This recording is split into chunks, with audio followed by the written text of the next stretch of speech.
So what message would you give the kids of the school? What can they do now to almost establish themselves for the future? What's the best thing that they could be doing? Okay, I think every single kid has to understand their value and worth. You have to believe that HaKadosh Baruch Hu gave you something that's unique to you that only you can do.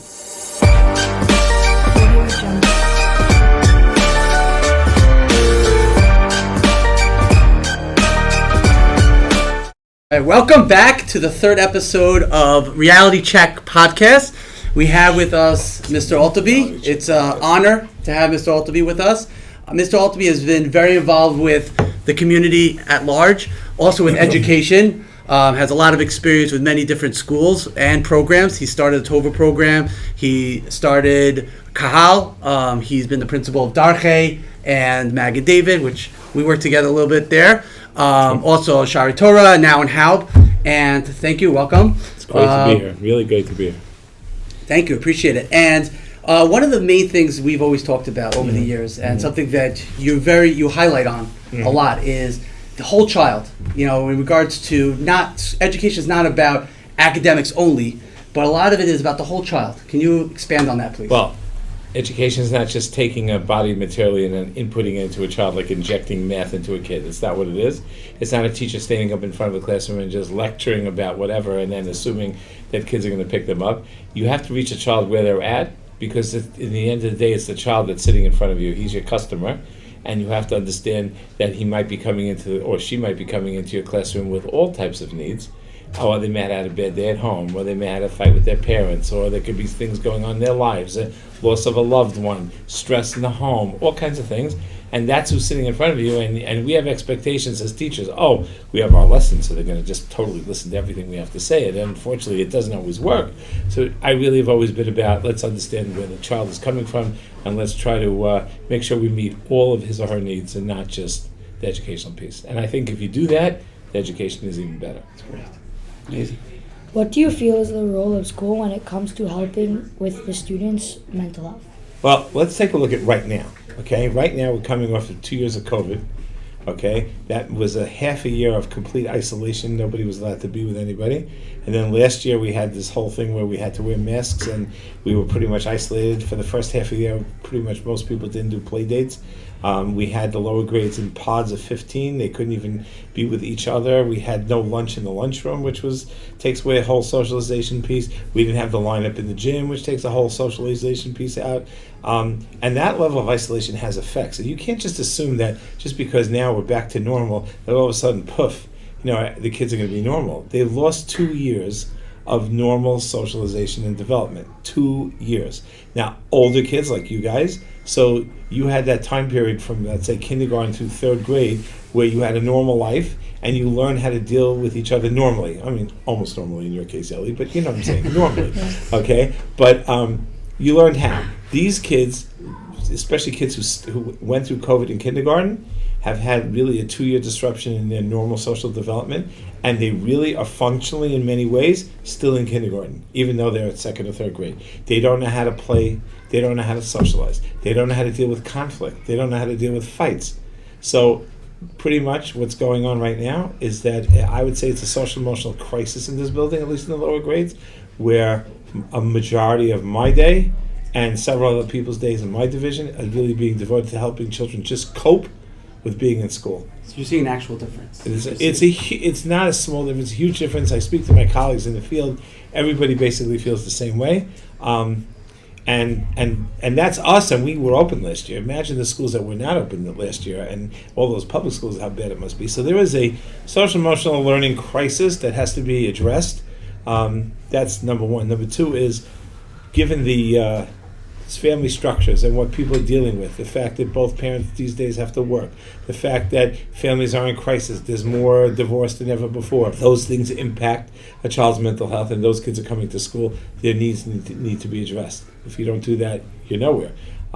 So I think that if a school is not focusing on a child's mental health, they're missing the boat, and you might be expecting learning to happen. It's not going to happen. If you address the mental health needs and really make the child feel safe in the building, then they're going to grow and learn because they feel comfortable. For many kids, this building is their home away from home, literally, and because people are dealing with them and talking to them, they feel safe and comfortable here. And I think that's our goal today. We have to make every single child feel comfortable in their surroundings. Do you think mental health is a new thing because of the last few years, or do you think it's always been? Benjie, you and I worked together for years ago. We know we dealt with 10, 15 years ago in Mag and David.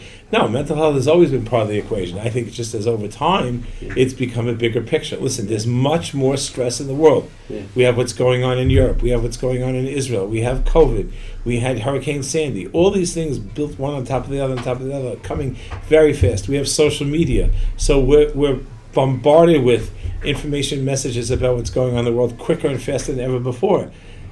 All those take a toll on everybody's mental health, and I think you just have to address that as well as addressing education. Do you think people are starting to accept the importance of mental health? Oh, for sure. Now For sure. Used to be people, you had to go to a psychologist, you had to speak like this.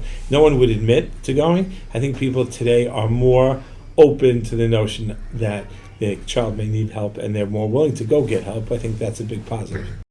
You were accepted into NYU's 6-year dental How'd you program. find that out? Yeah. What pushed you to go into this field of education? It's a great story. So I went to school here in the neighborhood. I went to Hal, was an elementary school student, as you know, and then there was no DRS in those days, so we had to go to high schools. The high school in the neighborhood, there was either Hillel, Highlight, MTA, or Yeshiva for Rockaway, or like for the really religious kids, Masifta of Long Beach, and there was a time where that's where the kids went. So my grade was the first grade that had no religious kids, so none of us went to Masifta Long Beach. Some kids went to MTA. I think one kid went to Yeshiva for Rockaway. The rest of us either went to Highlight or Hillel. Years later, Highlight and Hillel combined to make what's now called Hafter. So I went to the original Hafter. I went to the high school in the building that's on Frost Lane. That was where my building was, where the Hafter Middle School is. That's where I went to high school. And it was a tiny high school. We had, let's say, about 100 kids in the whole school. And the grade ahead of me, there was a guy with the same average and the same SATs as me who got into the 6-year dental program at NYU. And I said, hey, I'll try that too. So I applied, and I got in, to my surprise. Now, I was a kid. When I was little, I had braces. I thought that's what I really wanted to do. And then I went to this program, and it was rigorous, it was very tough. And I wasn't so into it. And then I think it was the summer after freshman year of college, I was working in what's now, there was no Hartman Wine, in a program called the Hartman Wine. There used to be a Y in Far Rockaway. And the Hartman Wine Far Rockaway had a camp. And I was a counselor in this camp. And that was the year that the first wave of Russian Jews came out of Russia. It was in 1979. So in 1979, a whole bunch of Russian Jews moved to Far Rockaway. They didn't know a word of English, and they got stuck into my group. Now, in those days, today in some of the camps, you have counselors, and then you have rabbis who teach the Limudei Kodesh of the day. In that camp, the counselor had to do everything. So not only did you have the kids to play with, but I had to also teach them something. So the guy who I was co-counseling with, I said, so what do I teach these kids? He said, well, teach them davening, teach them the meaning of Kriya Shema. So there I was for an entire summer teaching these Russian kids the meaning of Kriya Shema so that they would understand what they were saying. And I taught them how to say it. And by the end of the summer, they totally knew it. And I was so excited. I remember I had these those silver bar mitzvah sitters, you know what I'm talking about, that we used to get in the old days? So I had about 4 or 5 of them that I had gotten from bar mitzvah. I had these 4 kids. I gave each one of these kids a silver sitter, and they were crying, and I was crying, and I go, well, this is not just a profession, this is a life. And I said, honestly, I want to be able to inspire kids. So I said that dental school might be nice, and maybe I'll make more money that way, but I have to follow my passion. And clearly my passion was kids. That's funny because my family is generations of teachers. And so when you have that, when your parents are teachers and your grandparents are teachers and your great-grandparents are teachers, you go, I can't do that. That's dumb. I don't want to be with my parents. I want to be my own thing. But then when you realize that that's who you're supposed to be, it's like life-changing. And thankfully I had tremendous support from my family in making that shift and change. My friends thought I was crazy because back in the day, in those days, if you weren't going to be a Jewish doctor, lawyer, or dentist, or accountant at the least, you were like a nobody. So the person going into teaching was considered to be nuts. But my parents supported me in my decision, and I guess the rest is history. That's amazing. You said you grew up in a non-Orthodox family. What inspired you to change that for yourself? Well, you make it the simplicity of that statement is already a problem. So let's start with that. Okay, it's true. I grew in a non-Orthodox family, but I didn't go poof, I'm changing, right? So let's go back to the beginning. So I'm in this non-Orthodox family. My parents were pretty much non-observant completely, and we didn't have Shabbos, we didn't have Yontiv, we didn't even go to shul, nothing, zero. I lived in Long Beach. So in Long Beach, there was a public school system. The cutoff of public schools was January 1st. I was born in February, but I was big for my age, and I was smart for my age. And my parents said, really, you belong in school. So we want to put you in school. But they couldn't just put me in school because the public school system wasn't going to take me because, they had a cutoff, and the cutoff is a cutoff. So somebody said, why don't you try the Hebrew Academy? That's that new building on the boardwalk. In those days, that building that you remember being old was when I was a little kid, it was new. They just built it in 1963, so we're not talking about 1965. Completely new building. Go check it out. A few people spoke to my parents on the block. You'll go. My parents were like, yeshiva? Like, what do I have to do with the yeshiva? I'm not religious. It's so weird. Blah, blah.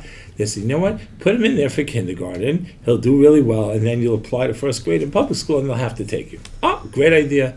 So they put me in kindergarten, and I went to kindergarten, and I had amazing Mara Stelwolf. She's still alive today. Kanana Har lives in Long Beach, and she was an inspiration to me.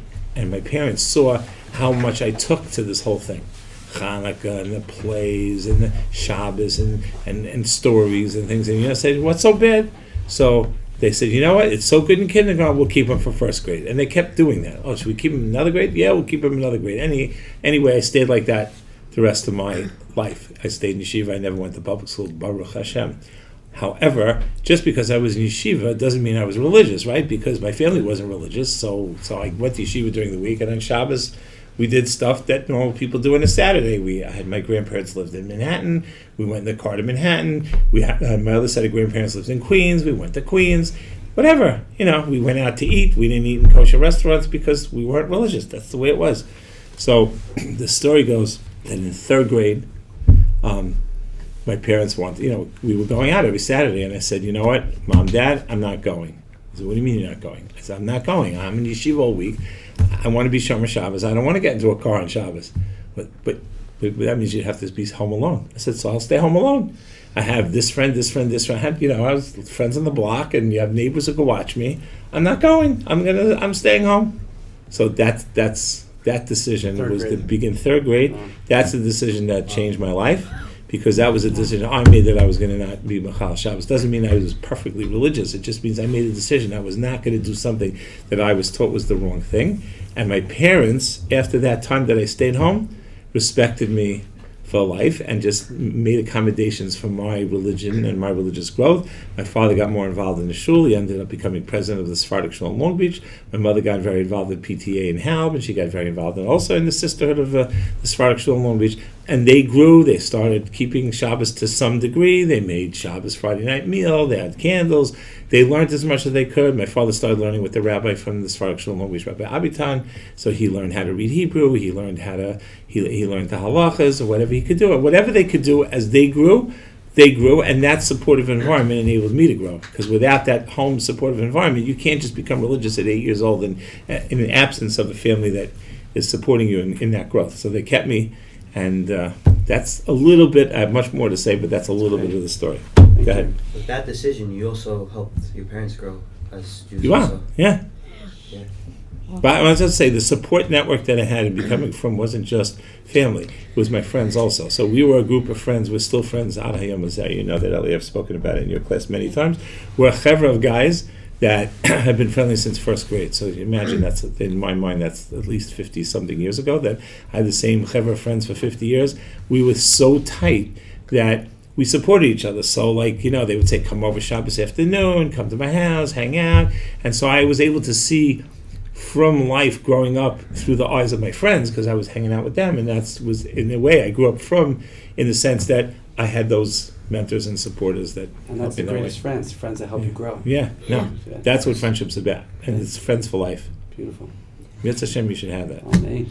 Man. Have you had mentors in your life, and how is it important for people to have Oh my mentors? gosh. Okay, so this is really a continuation of the previous question. Yeah. So besides, okay, so we talked about my family. That's my parents were mentors, obviously, because they're my parents. And my friends, my chevra was like a mentoring in that sense because they keep you grounded.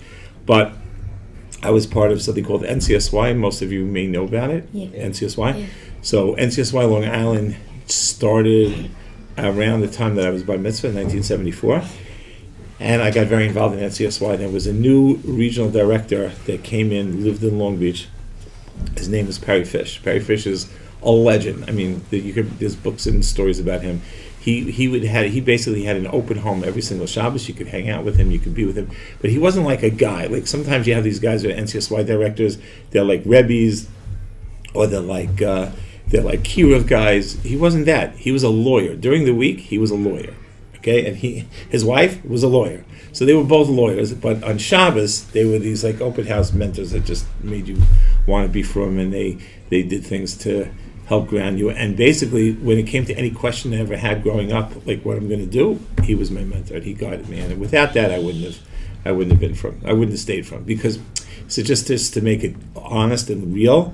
It's not like, poof, at 8 years old, I had this vision, I'm going to be religious, and I was going to stay that way my whole life. You're 8 years old, you don't have Yetzer Hara yet, like to do other things. When I became a teenager, and an older teenager, and then I went to college, so I was introduced to the real world, right? I went to NYU in the Greenwich Village. There was plenty of stuff going on that was fascinating.